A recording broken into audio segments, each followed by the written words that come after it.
ಕರ್ನಾಟಕದ ವಿಧಾನಮಂಡಲದ ಇತಿಹಾಸದಲ್ಲಿ ಸರ್ಕಾರದ ಧೋರಣೆಯನ್ನು ಖಂಡಿಸಿ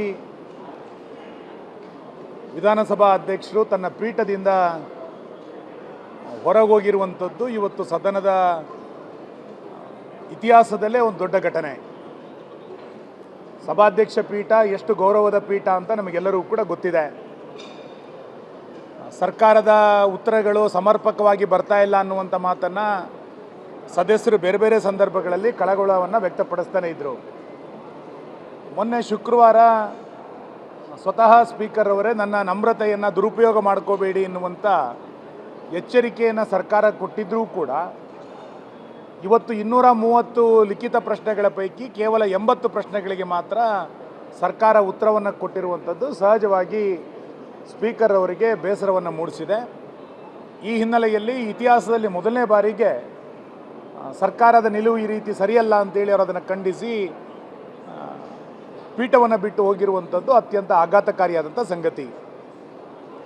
ಸರ್ಕಾರಕ್ಕೆ ಸದನದ ಬಗ್ಗೆ ಗೌರವ ಇದ್ದರೆ, ಸಂವಿಧಾನದ ಬಗ್ಗೆ ಗೌರವ ಇದ್ದರೆ, ಸದನದ ನಡವಳಿಕೆಯ ಬಗ್ಗೆ ಗೌರವ ಇದ್ದರೆ ಮುಖ್ಯಮಂತ್ರಿಗಳು ಸ್ವತಃ ಇದಕ್ಕೆ ಪ್ರವೇಶ ಮಾಡಿ ಪ್ರಶ್ನೆಗಳಿಗೆ ಉತ್ತರ ಕೊಡೋದು ಅಷ್ಟೇ ಅಲ್ಲ, ಸದನವನ್ನು ಮಂತ್ರಿಗಳು ಯಾವ ರೀತಿ ಗಂಭೀರವಾಗಿ ತೆಗೆದುಕೊಳ್ಬೇಕು ಮತ್ತು ಅಧಿಕಾರಿ ವರ್ಗ ಯಾವ ರೀತಿ ಗಂಭೀರವಾಗಿ ತೆಗೆದುಕೊಳ್ಬೇಕು ಅನ್ನೋದನ್ನು ಮುಖ್ಯಮಂತ್ರಿಗಳು ಇವತ್ತು ಸ್ಪಷ್ಟಪಡಿಸಬೇಕಾಗತ್ತೆ.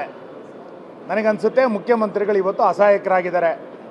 ಯಾಕೆಂತಂದರೆ ಕಳೆದ ಬಾರಿಯ ಅಧಿವೇಶನದಲ್ಲಿ ಸ್ವತಃ ಮುಖ್ಯಮಂತ್ರಿಗಳೇ ಪತ್ರವನ್ನು ಬರೆದಿದ್ರು ಎಲ್ಲ ಸಚಿವರಿಗೆ. ಎಲ್ಲ ಸಚಿವರು ಅಧಿವೇಶನ ನಡೆಯುವಂಥ ಸಂದರ್ಭದಲ್ಲಿ ಕಡ್ಡಾಯವಾಗಿ ಭಾಗವಹಿಸಬೇಕು ಅಂತೇಳಿ ಮುಖ್ಯಮಂತ್ರಿಗಳೇ ತನ್ನ ಸಚಿವ ಸಂಪುಟದ ಸದಸ್ಯರಿಗೆ ಪತ್ರವನ್ನು ಬರೆದಿದ್ರು.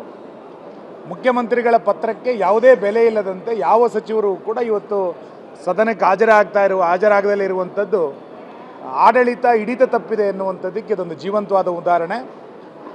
ಅಧಿವೇಶನ ವರ್ಷದಲ್ಲಿ 40 ದಿನ ನಡೆಯುವಂಥದ್ದೇ ಕಷ್ಟ. 60 ದಿನ ನಡಿಬೇಕು ಅನ್ನುವಂಥ ನಿಯಮಾವಳಿಗಳಿದ್ದರೂ ಕೂಡ 40 ದಿನ ನಡೆಯೋದಿಲ್ಲ.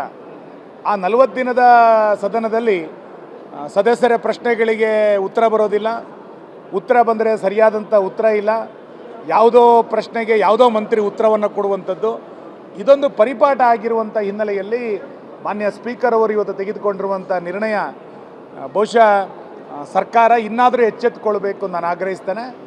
ಮುಖ್ಯಮಂತ್ರಿಗಳು ತಕ್ಷಣ ಸದನಕ್ಕೆ ಬರಬೇಕು, ಸದನಕ್ಕೆ ಬಂದವರು ಇದಕ್ಕೆ ಸ್ಪಷ್ಟೀಕರಣವನ್ನು ಕೊಡಬೇಕು, ಸದನದ ಗಂಭೀರತೆಯನ್ನು ಅರ್ಥ ಮಾಡಿಕೊಳ್ಬೇಕು ಅಂತೇಳಿ ನಾನು ಆಗ್ರಹಿಸ್ತೇನೆ.